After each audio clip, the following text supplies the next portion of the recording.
ശ്രീ കുഞ്ഞനന്ദന്റെ മകൾ സ്വപ്ന ഇപ്പോൾ ടെലിഫോൺ ലൈനിലുണ്ട്. അനുമതിയിലേക്ക് വരാം. സ്വപ്ന, കെ.എം. ഷാജിയുടെ ആരോപണത്തോടുള്ള പ്രതികരണം എന്താണ്?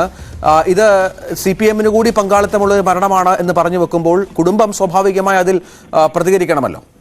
ഇല്ല, ഞങ്ങൾക്ക് അങ്ങനെ ഒരു ആരോപണവും ഇല്ല, അങ്ങനെ ഒരു ദുരൂഹതയോ ഞങ്ങൾ ഇവിടെ ആരോപിച്ചിട്ടില്ല. ഇത് കെ.എം. ഷാജി സ്വന്തം ഭാവനയിൽ നിന്ന് ഉണ്ടാക്കിയെടുത്ത ഒരു ജൽപ്പനം മാത്രമാണ്. എന്തായിരിക്കും ഷാജിയുടെ ലക്ഷ്യം ഇങ്ങനൊരു സംഗതി ഉന്നയിക്കുന്നതിലൂടെ?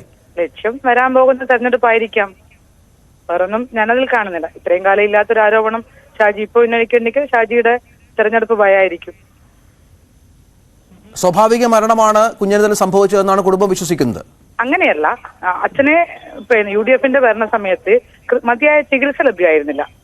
ഞങ്ങൾ പലതവണ കോടതിയിൽ അച്ഛനെ കൂടുതൽ വിദഗ്ധമായ ചികിത്സ വേണമെന്ന് ആവശ്യപ്പെട്ട സമയത്തൊന്നും പ്രോസിക്യൂഷന്റെ ഭാഗത്തുനിന്ന് അത്ര ഒരു സമീപനം ഉണ്ടായിട്ടില്ല. അതുകൊണ്ട് തന്നെ കൃത്യമായ ചികിത്സ ലഭ്യമായിരുന്നില്ല. അങ്ങനെ വന്നു നോക്കിയാൽ UDF-ന്റെ അലംഭാവം കൊണ്ട് തന്നെയാണ് അച്ഛൻ മരിച്ചത്.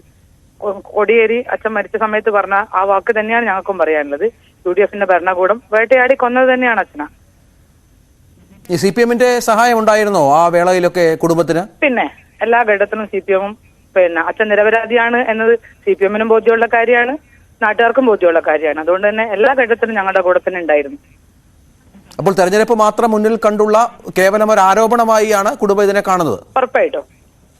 ഇതിനെതിരെ എന്തെങ്കിലും തരത്തിലുള്ള നിയമ പോരാട്ടത്തിനോ മറ്റോ തയ്യാറെടുക്കുന്നുണ്ടോ കുടുംബം? വക്കീലുമാരോട് ആലോചിച്ചിട്ട് ഞങ്ങൾ ചെയ്യും. ആലോചിക്കുന്നുണ്ട് അല്ലേ? ആലോചിച്ചിട്ട് ചെയ്യും. അതിനെപ്പറ്റി പാർട്ടിയോട് സംസാരിച്ചിരുന്നോ ഈ വിഷയം? സംസാരിച്ചു. എന്താണ് മറുപടി? അല്ല, പാർട്ടിക്ക് വേറെ മറുപടി ഒന്നും ഇല്ല. ഇതിനകത്ത് ഞങ്ങളല്ലേ മറുപടി കൊടുക്കേണ്ടത്, പാർട്ടി അല്ലല്ലോ. ഞങ്ങളുടെ മറുപടിയാണ് ഞാൻ പറഞ്ഞത്.